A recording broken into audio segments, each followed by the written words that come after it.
మీ బట్టలకి సాఫ్టింగ్ ప్రొటెక్షన్ ఇచ్చే సరైన ప్రొడక్ట్ ఎలిమ్ ఫ్యాబ్రిక్ కండిషనర్.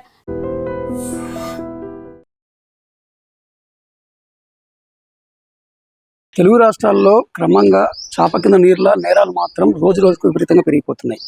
ముఖ్యంగా అక్రమ సంబంధాల కారణంగా హత్యల పరంపర కొనసాగుతుంది. అలాగే ఆస్తి వివాదాలు, భూతగాదాల కారణంగా హత్యలు జరుగుతున్నాయి. తాజాగా సిద్దిపేట జిల్లాలో ఒక మహిళను అత్యంత దారుణంగా హత్య చేశారు. కేవలం ఆమె మెడలో ఉన్న తాళి కోసమే. కిరాణా షాప్లో ఉండే ఆ మహిళ గుర్తు తెలియని వ్యక్తులు వస్తే కూల్ డ్రింక్ కావాలని అడిగితే ఇచ్చేసింది. తర్వాత ఇంట్లోకి వెళ్ళి టీ పెట్టుకుండగా వెనకంగా వచ్చిన దుండగులు ఆమె ఒంటిపైన ఉన్న నగల కోసం అతి కిరాతకంగా హత్య చేశారు. చేయడము కాకుండా ఆమె ఒంటిపైన నగలు, ఆ షాప్లో ఉన్న డబ్బుని ఎత్తుకెళ్లారు. ఈ యొక్క ఘటన స్థానికంగా కలకలం రేపింది. పూర్తి వివరాలు ఇప్పుడు తెలుసుకుందాం. తెలుగు రాష్ట్రాల్లో నేరాలు చాప కింద నీరులా రోజు రోజుకి పెరిగిపోతున్నాయి. నిత్యం ఎక్కడ చూసినా క్రైమ్ వార్తలే కనిపిస్తున్నాయి.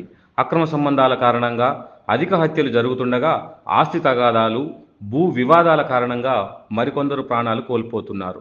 తాజాగా దోపిడి దొంగలు ఓ మహిళ ఒంటిపై ఉన్న ఆభరణాలు దోచుకునేందుకు ఏకంగా ఆమె గొంతు కోసి ప్రాణాలు తీశారు. తమను గుర్తుపట్టిందని చంపారో లేక ఎలాంటి ఆనవాళ్లు లేకుండా చేయాలనుకున్నారో కానీ అత్యంత కర్కశంగా హత్య చేశారు. చుట్టుపక్కల ఎవరూ లేకపోవడంతో రక్తపు మడుగులో గిలగిలా కొట్టుకున్న ఆ మహిళ కొద్ది సమయంలోనే ప్రాణాలు విడిచింది. ఈ దారుణ ఘటన ఎక్కడో జరిగిందో ఇప్పుడు చూద్దాం.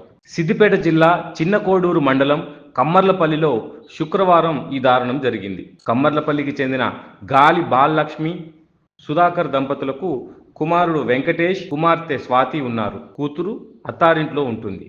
అయితే తమకు ఉన్న కిరాణా దుకాణాన్ని బాలలక్ష్మి చూసుకుంటుంది. ఆటో నడుపుతూ జీవనం సాగిస్తున్నారు. అయితే చిన్న పల్లెటూరు అయినా కిరాణా దుకాణం బాగా నడుస్తుండడం, బాలలక్ష్మి ఒంటిపై బంగారు నగలు ఉండడం గమనించిన కొందరు దుండగులు ఎలాగైనా దోచుకోవాలని ప్లాన్ వేశారు. అందులో భాగంగా ఇద్దరు గుర్తు తెలియని వ్యక్తులు శుక్రవారం మధ్యాహ్నం దుకాణానికి వచ్చి శీతల పానీయం కావాలని అడిగారు. వారు అడిగిన కూల్ డ్రింక్ ఇచ్చిన బాలలక్ష్మి టీ పెట్టుకునేందుకు ఇంట్లోకి వెళ్ళింది. ఇదే అదునుగా దుండగులు లోపలికి వెళ్ళి ఆభరణాలు లాక్కొని గొంతు కోసి ఆమెను హత్య చేశారు.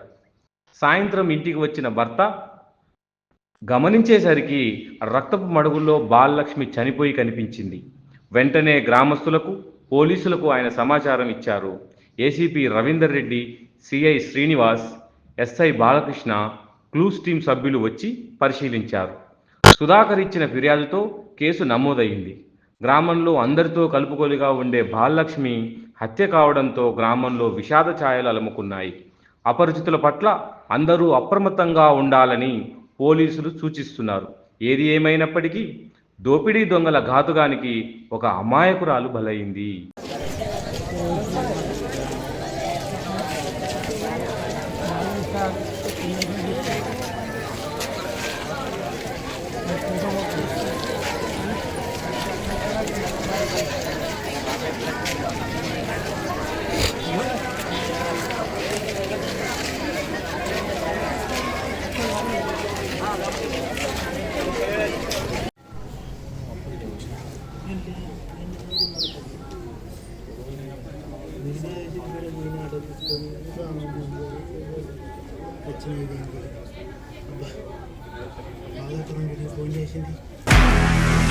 నిజంగా ప్రస్తుతం ఉన్నటువంటి సమాజం దేనికి ప్రయారిటీ ఇస్తుంది? ఆర్థిక సంబంధాల చుట్టూ మాత్రమే తిరుగుతుంది. మళ్ళీ ఎన్నికలంగానే చాలా విరక్తి కలుగుతాం. మంచి అనిపిస్తుంది కదా, లేడీస్ కూడా ఛాలెంజింగ్ జాబ్స్ చేసినప్పుడు చాలా బాగుంటది. ట్రాఫిక్ అసిస్టెంట్స్ గా నియమించిన ట్రాన్స్జెండర్స్ అందరితో సాల్యూట్ చేయించుకుంటున్నారు. ఫుడ్ డెలివరీ ఇవ్వటానికి వెళ్ళినటువంటి డెలివరీ బాయ్ అనిల్ పై కళ్ళ ముందు